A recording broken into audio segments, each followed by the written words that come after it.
نحمده ونصلي ونسلم على رسوله الكريم أما بعد فأعوذ بالله من الشيطان الرجيم بسم الله الرحمن الرحيم لا إله إلا الله محمد رسول الله صدق الله العظيم وصدق رسوله النبي الأمين المختار الكريم وَنَحْنُ عَلَى ذَلِكَ لَمِنَ الشَّاهِدِينَ وَالشَّاكِرِينَ وَالْحَمْدُ لِلَّهِ رَبِّ الْعَالَمِينَ۔ پڑھیں الصلاۃ والسلام علیک یا رسول اللہ، الصلاۃ والسلام علیک یا حبیب اللہ، الصلاۃ والسلام علیک یا نبی اللہ وعلی آلک واصحابک یا نور اللہ صلی اللہ تعالی علیہ وسلم۔ بسم اللہ الرحمن الرحیم۔ اللہم بارک لنا فی رجب و شعبان وبلغنا رمضان۔ میرے پیارے آقا صلی اللہ تعالی علیہ وسلم کے پیارے دیوانوں، پچھلے مہینے ماہ رجب المرجب کے اس مہینے میں ایک تاریخ گزری جو 27ویں شب، اور اس شب کو شب معراج کہا کرتے ہیں۔ اس کی آیت ہے قرآن پاک میں، اس کے متعلق آیت ہے سبحان الذی اسری بعبدہ لیلا من المسجد الحرام الی المسجد الاقصی۔ اس آیت کا جو پہلا ورڈ ہے سبحان، اس کے متعلق کچھ باتیں آپ کے سامنے پیش کرنے کی سعادت حاصل کروں گا۔ امید کرتا ہوں کہ آپ اس کے اپنے دل کے نہا خانے میں جگہ دیں گے اور ان ساری باتوں پر آپ عمل کرنے کی کوشش کریں گے۔ سب سے پہلے تو پھر سے ایک بار درود پڑھاتا ہوں۔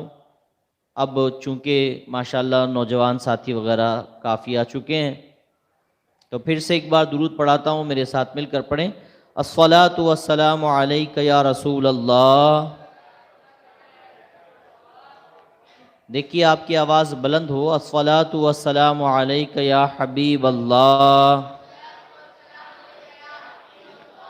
الصلاۃ والسلام علیک یا نبی اللہ وعلی آلک واصحابک یا نور اللہ صلی اللہ تعالی علیہ وسلم۔ سبحان کے معنی ہے پاک۔ اس کو آپ پہلے سمجھیں کہ سبحان کے معنی ہے پاک۔ اللہ تعالیٰ کی ذات ہر عیب و نقص سے پاک ہے۔ حضرت طلحہ بن عبید اللہ رضی اللہ تعالیٰ عنہ فرماتے ہیں، میں نے نبی کریم صلی اللہ تعالیٰ علیہ وسلم سے سبحان اللہ کی تفسیر کے بارے میں دریافت کیا تو حضور صلی اللہ علیہ وسلم نے ارشاد فرمایا، ہر بری چیز سے اللہ تعالیٰ کی پاکی بیان کرنا۔ یہ اس کی تفسیر میں حضور نے حضرت عبید اللہ کو رضی اللہ تعالیٰ عنہ کو یہ بات حضور نے بتائی۔ مستدرک میں یہ لکھا ہوا ہے، اور تفسیر سبحان اللہ میں بھی یہ بات لکھی ہے۔ سبحان اللہ ہم کہتے ہیں، آپ بھی کہتے ہیں، اکثر جب کوئی بات اچھی لگتی ہے تو ہم کہتے ہیں سبحان اللہ۔ کیا کہتے ہیں؟ بولیے، زور سے بولیے، سبحان اللہ۔ نوجوان سن رہے ہیں، جو بڑے ساتھی وہ سن رہے ہیں نا؟ غور سے سنیے گا، چند باتیں ہیں، یہ آپ کے بہت کام آنے والی چیز ہے۔ سبحان اللہ کے 3 فضائل بیان کروں گا انشاءاللہ. اس کے بعد پھر آپ سنی دعوت اسلامی کے نگراں جناب محمد الیاس اشرفی صاحب سے کچھ باتیں سماعت فرمانے کی کوشش کریں گے. سبحان اللہ کے فضائل. اس آیت کی ابتدا میں لفظ سبحان کا ذکر ہوا. اس کی مناسبت سے سبحان اللہ کے 3 فضائل ہیں. ایک تو یہ حضرت ابو ہریرہ رضی اللہ تعالیٰ عنہ سے روایت ہے. کس سے روایت ہے؟ ہاں، آپ کا دھیان ادھر ہونا چاہیے. وہاں کیا چل رہا ہے اس کو چھوڑ دیجئے. آپ یہاں جو بات بتائی جا رہی ہے اس پر آپ عمل کریں. حضرت ابو ہریرہ رضی اللہ تعالیٰ عنہ سے روایت ہے. کس سے روایت ہے؟ حضرت ابو ہریرہ رضی اللہ تعالیٰ عنہ سے روایت ہے کہ رسول کریم صلی اللہ تعالیٰ علیہ وسلم نے ارشاد فرمایا، جس نے ایک دن میں 100 مرتبہ سبحان اللہ و بحمدہ، جس نے ایک دن میں 100 مرتبہ سبحان اللہ و بحمدہ پڑھا تو اس کے گناہ مٹا دیے جائیں گے، اگرچہ اس کے گناہ سمندر کے جھاگ کی مثل ہوں. بولو سبحان اللہ. یہ بخاری شریف کی حدیث پاک میں نے آپ کے سامنے رکھی. اب بتائیے کیا پڑھنا ہے ہمیں؟ سبحان اللہ و بحمدہ. کتنی بار پڑھنا ہے؟ کتنی مرتبہ پڑھنا ہے؟ 100 مرتبہ. سبحان اللہ و بحمدہ، سبحان اللہ و بحمدہ، سبحان اللہ. 100 مرتبہ اگر کسی نے صدق دل سے پڑھ لیا تو اس کے گناہ سمندر کے جھاگ کے مثل کیوں نہ ہو، اللہ تعالیٰ اسے معاف فرما دے گا. سبحان اللہ. دوسری فضیلت، حضرت جابر رضی اللہ تعالیٰ عنہ سے روایت ہے کہ نبی کریم صلی اللہ تعالیٰ علیہ وسلم نے ارشاد فرمایا، جس نے سبحان اللہ العظیم و بحمدہ پڑھا، تڑپ کر کہتے ہیں سبحان اللہ. اچھا، پہلے والے حدیث میں کیا تھا؟ سبحان اللہ، بولو نا، سبحان اللہ و بحمدہ. دوسری حدیث میں ہے کہ حضرت جابر رضی اللہ تعالیٰ عنہ سے روایت ہے کہ نبی کریم صلی اللہ تعالیٰ علیہ وسلم نے ارشاد فرمایا، جس نے سبحان اللہ العظیم و بحمدہ کہا تو اس کے لیے جنت میں ایک درخت اگا دیا جاتا ہے. سبحان اللہ. اس کے لیے جنت میں ایک درخت اگا دیا جاتا ہے. کیا پڑھنے پر؟ سبحان اللہ العظیم و بحمدہ. کیا پڑھنے پر؟ سبحان اللہ العظیم و بحمدہ. پہلے والے حدیث میں کیا تھا؟ سبحان اللہ و بحمدہ. اس کی فضیلت کیا تھی؟ 100 مرتبہ پڑھا تو اگر سمندر کے جھاگ کے مثل گناہ ہے تو وہ بھی مٹا دیے جائیں گے. لیکن اس حدیث میں لکھا گیا ہے کہ اگر کسی نے سبحان اللہ العظیم و بحمدہ کہا تو اس کے لیے جنت میں ایک درخت لگا دیا جائے گا. پھر بھی ٹھنڈے ہے، بولو نا، بولتے جاؤ بولتے جاؤ. تیسری حدیث پاک، حضرت ابو ذر رضی اللہ تعالیٰ عنہ فرماتے ہیں، میں نے عرض کیا رسول اللہ صلی اللہ تعالیٰ علیہ وسلم، درود شریف پڑھیں، یا رسول اللہ صلی اللہ تعالیٰ علیہ وسلم، میرے ماں باپ آپ پر قربان، کون سا کلام اللہ تعالیٰ کو سب سے زیادہ محبوب ہے؟ اللہ کو کون سا کلام سب سے زیادہ محبوب ہے؟ سن رہے ہیں آپ؟ پہلی حدیث پوچھوں گا، دوسری بھی پوچھوں گا، اب یہ تیسری ہے. پہلے حدیث میں کیا پڑھنا تھا؟ سبحان اللہ. دوسری حدیث میں سبحان اللہ العظیم و بحمدہ. اب تیسری حدیث پاک میں حضرت ابو ذر رضی اللہ تعالیٰ عنہ فرماتے ہیں کہ میں نے عرض کیا رسول اللہ صلی اللہ تعالیٰ علیہ وسلم، میرے ماں باپ آپ پر قربان ہوں، کون سا کلام اللہ تعالیٰ کو سب سے زیادہ محبوب ہے؟ ارشاد فرمایا وہ کلام جسے اللہ تعالیٰ نے فرشتوں کے لیے پسند فرمایا ہے، اور وہ کلام کیا ہے؟ سبحان ربی و بحمدہ، سبحان ربی و بحمدہ، بولو سبحان اللہ۔ اب آپ ریپیٹ کریں، سبحان ربی و بحمدہ، سبحان ربی و بحمدہ، سبحان ربی و بحمدہ، سبحان ربی و بحمدہ۔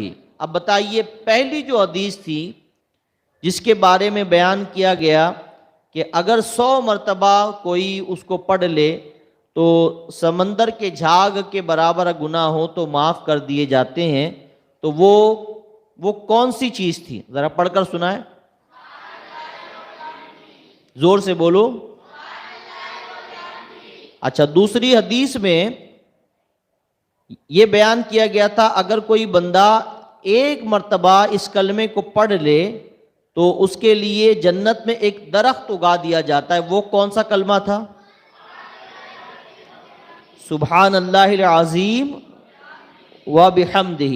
تیسری حدیث میں اللہ تبارک و تعالی کے متعلق سرکار دو عالم صلی اللہ تعالی علیہ وسلم سے حضرت ابوذر نے جو پوچھا تھا کہ اللہ کو سب سے زیادہ کون سا کلام پسند ہے، تو حضور نے کیا فرمایا تھا؟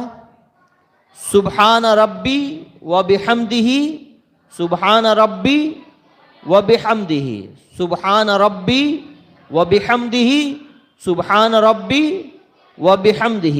یہ مستدرک میں ہے، اس کی خصوصیات میں نے آپ کے سامنے پیش کی۔ میرے پیارے آقا صلی اللہ تعالیٰ علیہ وسلم کے پیارے دیوانوں، اگر کوئی اللہ کو سبحان کہتا ہے تو اللہ تعالیٰ اسے گناہوں سے پاک کر دیتا ہے۔ اگر کوئی اللہ کو یا غنی کہہ کے پکارتا ہے تو اللہ تعالیٰ اسے غنی فرما دیتا ہے۔ اگر کوئی یا عفو یا حلیم کہتا ہے تو اللہ اس کی صفت اس کے اندر فرماتا ہے، پیدا کرتا ہے۔ میرے پیارے آقا صلی اللہ تعالیٰ علیہ وسلم کے پیارے دیوانوں، ایک یہاں پر حضرت معروف خرقی رحمۃ اللہ تعالیٰ علیہ کے بارے میں جو بات بتائی گئی ہے اس کو بتا کر میں گزر جاؤں گا۔ ایک شخص حضرت معروف خرقی رحمۃ اللہ تعالیٰ علیہ کی بارگاہ میں آیا اور عرض کرنے لگا کہ اے اللہ کے ولی، اے حضرت معروف خرقی رحمۃ اللہ تعالیٰ علیہ، میرے گھر میں بچے کی ولادت ہوئی ہے، میرے گھر میں بچے کی ولادت ہوئی ہے، میں سب سے پہلے آپ کے پاس یہ خبر لے کر آیا ہوں تاکہ آپ کی برکت سے ہمارے گھر میں خیر نازل ہو۔ آپ کے پاس آیا ہوں سب سے پہلے تاکہ آپ کی برکت سے ہمارے گھر میں خیر نازل ہو۔ حضرت معروف خرقی رحمۃ اللہ تعالیٰ علیہ نے یہ نہیں کہا کہ اچھی بات ہے بچہ پیدا ہوا، تمہارے ہاں ولادت ہوئی بچے کی، اب جاؤ خوشخبری ہے، مٹھائیاں بانٹو اور بہت ساری خوشیاں مناؤ، یہ کرو وہ کرو۔ نہیں کہا، نہیں، بیٹھ جاؤ میرے پاس، تڑپ کر کہہ دو سبحان اللہ۔ آپ نے انہیں بیٹھنے کے لیے کہا اور حضرت معروف خرقی رحمۃ اللہ تعالیٰ نے فرمایا اللہ تعالیٰ تمہیں اپنے حفظ و امان میں رکھے، یہاں بیٹھ جاؤ اور 100 مرتبہ یہ الفاظ کہو، ماشاء اللہ کانا، ماشاء اللہ کانا، ماشاء اللہ، ماشاء اللہ، یعنی اللہ تعالیٰ نے جو چاہا وہی ہوا، بولو سبحان اللہ۔ اس نے 100 مرتبہ یہ الفاظ دہرائے تو آپ نے پھر کہا 100 مرتبہ پڑھو، پھر 200 مرتبہ ہونے کے بعد پھر آپ نے کہا 100 مرتبہ اور پڑھو، پھر 100 مرتبہ پڑھنے کے بعد آپ نے کہا پھر 100 مرتبہ پڑھو۔ کتنے مرتبہ ہوئے؟ زور سے بولو۔ پھر 400 مرتبہ ہونے کے بعد آپ نے کہا کہ اور 100 مرتبہ پڑھو۔ اب ٹوٹل کتنے ہو گئے؟ زور سے بولو۔ 500 ہو گئے۔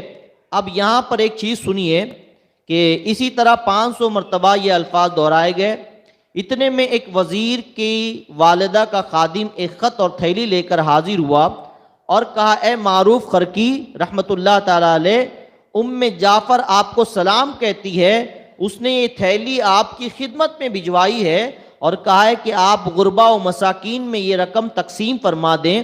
یہ سن کر آپ رحمت اللہ تعالیٰ علیہ نے قاصد سے فرمایا رقم کی تھیلی اس شخص کو دے دو، اس کے یہاں بچے کی ولادت ہوئی ہے، بولو سبحان اللہ۔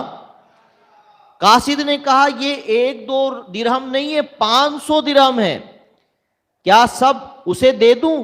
آپ نے فرمایا ہاں ساری رقم اسے دے دو۔ اس نے 500 مرتبہ ماشاء اللہ کانا کہا تھا، پھر اس شخص کی طرف متوجہ ہوئے اور فرمایا یہ 500 درہم تمہیں مبارک ہو، اگر اس سے زیادہ مرتبہ کہتے تو تمہیں اس سے زیادہ مرتبہ اتنی رقم ملا کرتی۔ سبحان اللہ، اتنا پڑھتے ہو اتنے درہم تم کو ملتے۔ اللہ تعالی ہمیں عمل کی توفیق عطا فرمائے۔ پہلی حدیث میں جو میں نے بیان کیا سبحان اللہ کے متعلق، کیا پڑھنا ہے؟ سبحان اللہ ہی، زور سے بولو، زور سے بولو۔ دوسری حدیث عطا فرمائے، جو کچھ کہا گیا جانے انجانے کسی قسم کی غلطی، گستاخی، لغزش، بے ادبی ہو گئی ہو، اللہ تعالیٰ اپنے محبوب پاک صلی اللہ تعالیٰ علیہ وسلم کے صدقے طفیل میں معاف فرمائے، اور سب سے پہلے مجھے عمل کی توفیق عطا فرمائے، بعد میں آپ تمام کو اس پر عمل کی توفیق اللہ تعالیٰ عطا فرمائے۔ وما علینا الا البلاغ۔ السلام علیکم ورحمۃ اللہ وبرکاتہ۔